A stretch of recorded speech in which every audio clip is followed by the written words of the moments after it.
All right, this is a graph of the US dollar index over the past year. As you can see, it's kind of like a V shape. The US dollar has been on a very strong upward trajectory since February of 2018, and it has not relented, and that's bad, okay? Here's a graph of the Dow Jones Industrial Average. It's almost an exact inverse of the previous graph. So you can see as the dollar goes up, the stocks go down, dollar goes down, stocks go up. Just like any country, when our dollar is strong, then it's bad for our manufacturing sector, anything that's tradable. And when it's weak, it's good for our manufacturing sector. But because we're the reserve currency, obviously there's a few extra points of significance related to that. Basically, it affects credit conditions throughout the whole world. I figured I'd look at some defense articles.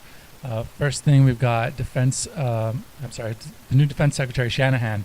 Looking in his background, it looks like he was basically just an executive at Boeing. Doesn't seem to have that much military experience.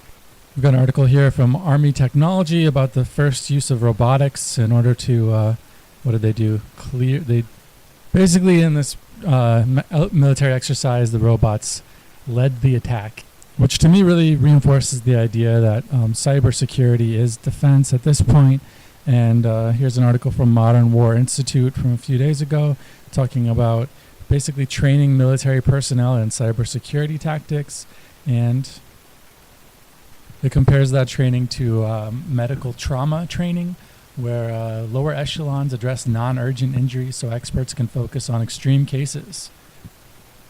So all military personnel need a certain degree of cybersecurity training, which makes a lot of sense because, I mean, obviously if you've got robots leading the attack, then that just puts, whoever can control those robots. It's a capture the flag game, and by capture the flag, I mean in terms of penetration testing. Right, so there are currently 4 Canadian business people being held, which was the response to the imprisonment of Meng. And of course, China has no intention of releasing them until they get the release of Meng.